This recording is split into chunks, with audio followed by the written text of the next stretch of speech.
Howdy toddy everybody, this is Tommy with Colonel Reb Scale Models coming at you with a final reveal for the Deformed Cartoon Group Build 2022 hosted by Papa Dan, Hobby Time with Papa Dan, and myself.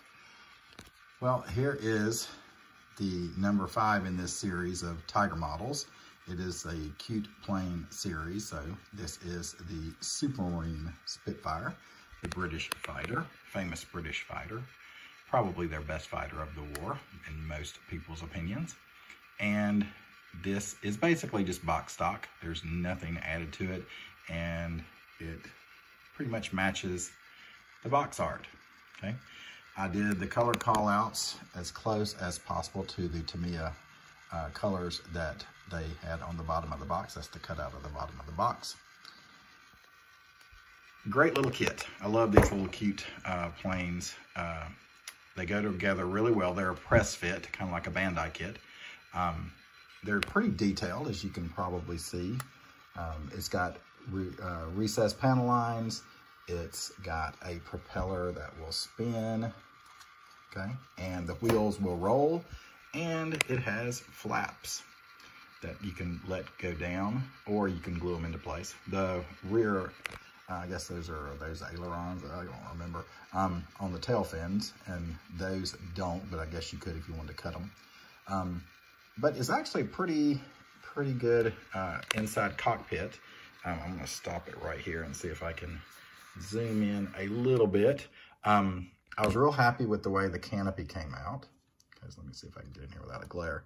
But you can see it's pretty detailed in there. I mean, for this type of kit being a cartoon, I did some weathering. I don't know if you can see it with all the glare and the lights, but it has a decal for the cockpit.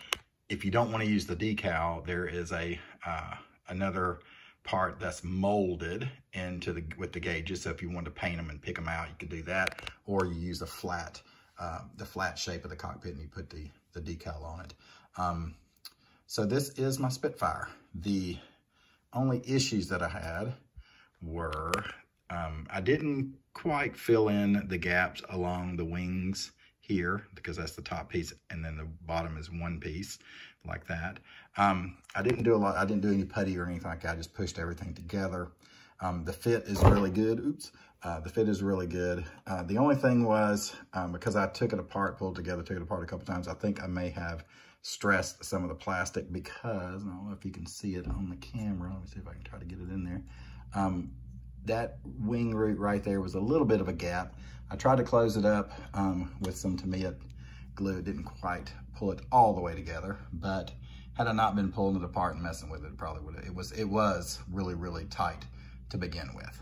So that's my fault for, messing with it too much. But I masked the canopy. I did the tracing on of the outline of the bubble glass. So this is kind of like a bubble canopy, which lets you see in there really well. So I traced this all, I just masked off with 1mm and 2mm, and then larger Tamiya tapes. And then for the fronts, then I put the tape in there, took a sharp, like a mechanical pencil, and kind of burnished it in, and then took that off, and then drew a line where the burnishment was, and then cut around it with a hobby knife, and then put those back on, and then put the canopy in, put it on, and did all my camouflaging. So again, it's all Tamiya paints. The bottom was painted that's the Tamiya fine primer. I just left it there, and then the tops are the two colors that it calls out for on the box art, and I used silly putty to do the definition of the camo, which I thought turned out really well. I like that method. These decals, like I said in my last update, I wound up taping those off and spraying those with Tamiya flat colors. And then the decals you saw in the last, the issues that I had. I did pull a little bit off on that one when I removed the tape from the taping off those yellow and red lines, which I just pulled it a little bit too quickly, got a little bit over exuberant and messed it up a little bit, but it's fine. It's just gonna sit on the shelf. But I really like these kits.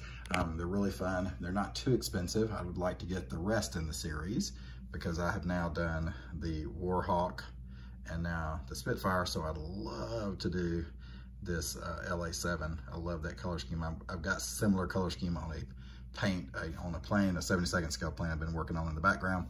And of course, getting the top ones. And I think our friend Vince Weston's doing this one, because this one actually has, if you get the right one, you get folding wings, being a carrier-based plane, so that's really cool. But I'd like to get the whole set. But there she is, all done and on time for my own group build. Amazing.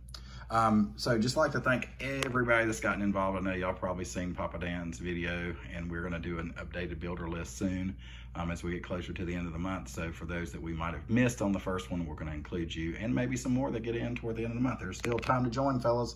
It is only the 19th of the month. Maybe by the time you see this, it might be the 20th, but you still have time. You can really put together these things in a matter of just a few days if you really go after it. So time to jump on in. So we're over 40 builders, not including myself and Dan, so that's awesome. And for those that actually built more than one kit, that's even more awesome. It's fantastic. We are elated that we broke a new record, and hopefully maybe next year we will set another record. That'd be awesome too.